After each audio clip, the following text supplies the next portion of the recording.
Damn it. ఏంటిటా కుండబద్దలు కొడతా అట్ట. నమస్కారం, కుండబద్దల ప్రేక్షకులకి స్వాగతం.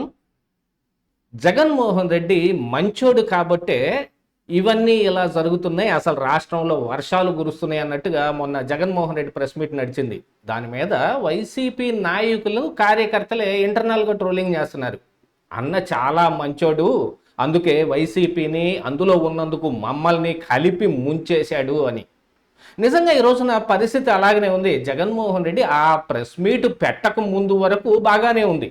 ఎందుకు అనంటే ఆ ప్రెస్ మీట్లో జగన్మోహన్ రెడ్డి మాట్లాడిన చాలా మాటలు, మావిగన్ పేరు వింటే చంద్రబాబు నాయుడు గుండెల్లో రైళ్లు పరిగెత్తున్నాయి, చంద్రబాబు నాయుడికి గుండె ఆగిపోయినంత పని అవుతుంది, అసలు మా తాత రాజారెడ్డి, మా నాన్న రాజశేఖర్ రెడ్డి, మా బాబాయ్ వివేకానంద రెడ్డి వీళ్ళందరూ చంద్రబాబు నాయుడు మూలానే చనిపోయారు, చంద్రబాబు నాయుడు దగ్గరుండి ప్లాన్ చేసి పంపించాడు అన్న ఒక్క మాటే చెప్పలేదు, ఆ అర్థం వచ్చేటట్టుగా చెప్పాడు. జగన్మోహన్ రెడ్డి మరి ఆయన తీసుకున్న నిర్ణయాలు, ఆయన తీసుకున్న గోతులు, యాక్చువల్గా గోతులనే చెప్పాలి. ఎందుకని అనంటే అధికారం కోల్పోయిన దగ్గర నుంచి ఆయనలో అభద్రతా భావం ఎక్కువైపోయింది. ఎలాగైనా 29లో అధికారం సాధించాలనే దుగ్ధ అయితే కనపడుతుంది, కానీ దానికి ఎటువంటి ప్లానింగ్ ఆయన దగ్గర లేదు. ముందు ముందు పోను ఏదో ఒకటి అవుతుంది. అప్పటి వరకు మనం ఈ సోషల్ మీడియాని నమ్ముకొని ఇందులో విచిత్రమైన ప్రచారం, అసత్య ప్రచారం మొత్తం చేసేసి ఇదిగో కూటమి ప్రభుత్వం మీద వ్యతిరేకత తీసుకొద్దాం అని ఏది 2014-19 మధ్యలో ఏదైతే చేశాడో దాన్ని రిటర్న్ చేస్తున్నారు. ఇప్పుడేమో సోషల్ మీడియా దృక్పథం మారిపోయింది. ఎక్కడికక్కడ సోషల్ మీడియాని ఏ రకంగా చూడాలి అనేది ప్రజల్లో కూడా ఒక అవగాహన వచ్చేసింది. ఇంతకుముందు పేపర్లో వచ్చిందంటేనో మీడియాలో వచ్చిందంటేనో నిజమని నమ్మే రోజుల దగ్గర నుంచి సోషల్ మీడియాలో కానీ ఏ అంశం వచ్చినా దాని వెనకున్న అసలు కథలు ఏమిటి అనేది కూడా చాలా ఎక్కువైపోయినాయి.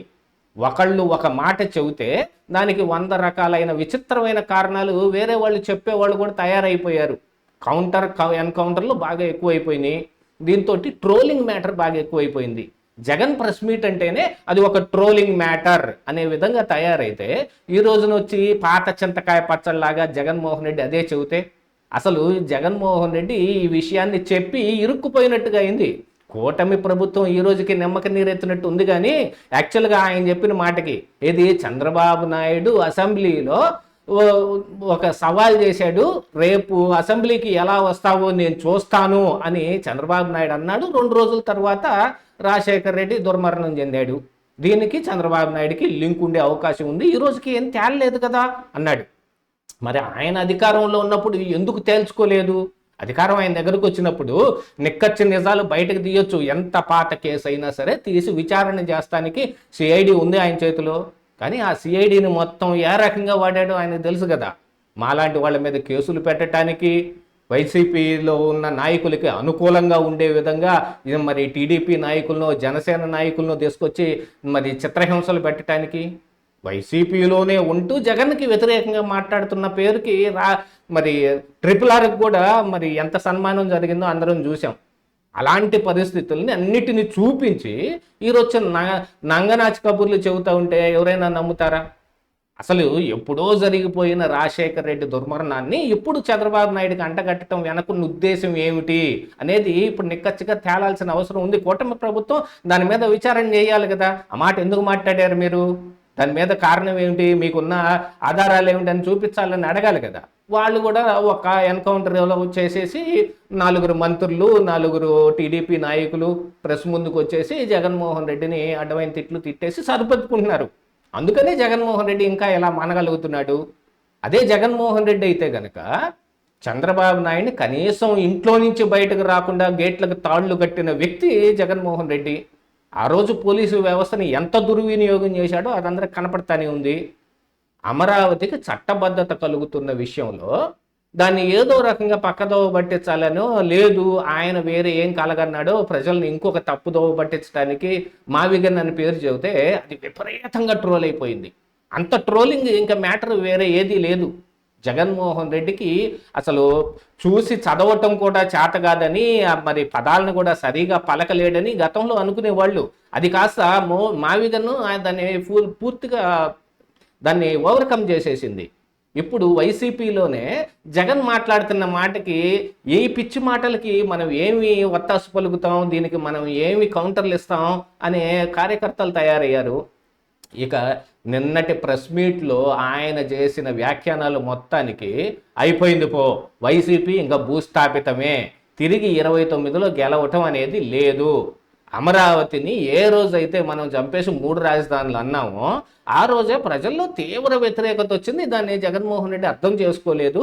ఎప్పటికీ అదే స్టాండ్ మీద ఉన్నాడు. ఇక వెనుకెడుతుండే ఈ అంబటి రాంబాబు, పేర్ని నాని, ఆర్కే రోజా ఇలాంటి వాళ్ళైతే వాళ్ళకి ఇంక వేరే పని లేదు, పార్టీతో పని ఉంది. జగన్మోహన్ రెడ్డి ప్రాపకం వాళ్ళకు ఉంటే చాలు, అధికారం తిరిగి రప్పించుకుంటే ఆయన ఉంటాడు. లేదనుకోండి 4 రోజులు కేసులు పడతాయి, జైల్లో ఉండాల్సి రావచ్చు. మరి అదే విధంగానే కదా మొన్న అంబటి రాంబాబు కూడా తగ్గేదేలే అనుకుంటా వచ్చి ఈ రోజుకి కూడా కొన్ని కౌంటర్లు వేస్తున్నాడు. బెంతాహై అని జగన్మోహన్ రెడ్డి మీద లోకేష్ నిన్న కొన్ని కామెంట్స్ చేస్తే, ఆయన తాడేపల్లిలో 1 రోజు, బెంగళూరులో 3 రోజులు, హైదరాబాద్లో 3 రోజులు ఉంటున్నాడు అనే ఒక కామెంట్కి బెంతాహై అని చేస్తే, నీగా సరిగా తెలుగు పలకటమే రావటం లేదు, అలా పలకపోతే ప్రజలు నిన్ను తంతాహై అని ఆయన కొన్ని వ్యాఖ్యానాలు కూడా రాశాడు. అసలు తెలుగు పలకటం అనేది కాదు, అసలు భాష అనేది ఒకటి ఉంది. అది మరి అందమైన తెలుగు భాషని ఉచ్చరించటం కూడా అది ఒక అందమైన వ్యవహారం అనేది కూడా మర్చిపోయారు వీళ్ళు. బూతులు ఒక్కటే భాషగా పెట్టుకున్నారు. మొన్న అంబటి రాంబాబుని ఎందుకు అరెస్ట్ చేశారు? ఆయన నోటుకు వచ్చిన బూతులు మాట్లాడాడు చంద్రబాబు నాయుడిని, కేవలం అందుకోసమే అరెస్ట్ చేశారు. మరి వేరే ఏదైనా కారణం ఉందా? ఇక తర్వాత పీటీ వారెంట్ల కోసం అనేక కేసులు బయటకు తీస్తే ఆయన చేసిన దురాఘాతాలు, అవ్వాతాతల పెన్షన్లో కూడా 200 రూపాయలు నొక్కేశాడు, వికలాంగు పెన్షన్లో కూడా 200 రూపాయలు నొక్కేశాడు అనేది కూడా ఒకటి బయటకు వచ్చింది కదా, సంక్రాంతి సంబరాలు చేయటం కోసం. ఇట్లాంటి నాయకులందరినీ వెనక వత్తాసి పెట్టుకోవటం. ఇక దీంతో జగన్మోహన్ రెడ్డి ఏదో ఈ పాదయాత్ర మొదలయ్యే వరకు, అసలు పాదయాత్ర చేస్తాడో లేదో కూడా ఇప్పుడు పెద్ద డౌట్ కింద తయారైపోయింది. ఎందుకంటే వైసీపీ నాయకులు కానీ కార్యకర్తలు కానీ ఎవరు దానికి సహకరించే విధంగా కనిపించట్లా. విపరీతంగా జనాన్ని పోగేయాలి, అది వాళ్ళు పార్టీ పరంగా చేసుకుంటారు, కొంత మేనేజ్ చేసుకునే అవకాశాలు కొన్ని ఉన్నాయి. కాకపోతే ఇప్పుడు అసలైన మ్యాటర్ ఏమిటంటే, జగన్ తన జేబులోంచి ₹1 తీసే పరిస్థితి కనపట్లా. అంత నాయకులను ఎత్తిన రుద్దేసి అధికారం వచ్చిన తర్వాత మీరే కదా సంపాదించుకునేది అని కూడా చెబుతున్నట్ట. ఈ వ్యవహారమై మరి సజ్జల రామకృష్ణారెడ్డిని కూడా ఏంటండి ఇలాగ ఈయన మాట్లాడుతున్నాడంటే, మనం చేసేది ఏముంది, చూస్తా ఊరుకోవటం తప్ప అని ఊరుకున్నాడు. ఆయన సొమ్మేం పోయింది? ఆయన ఆ గవర్నమెంట్లో ఉన్నాడా? కేసులు పట్టడానికి ఏమన్నా చేసుడు మరి ఆయన ఏమైనా ఇరుక్కుపోతాడా? అయ్యేది మొత్తం బయటకు ఫేస్ చూపించుకునే మిగతా నాయకులు. వీళ్ళందరి దృష్టి ఇప్పుడు జగన్మోహన్ రెడ్డి ప్రెస్ మీట్ మీద పడింది. ఇక దాని మీద వాళ్ళే ట్రోలింగ్ చేస్తా, కామెంట్ చేస్తా, అన్న చాలా మంచోడు అందుకే మమ్మల్ని ముంచాడు అని బాటం లైన్ ఫిక్స్ చేసేశారు. ఇదే ఈరోజు కుండబద్దలు.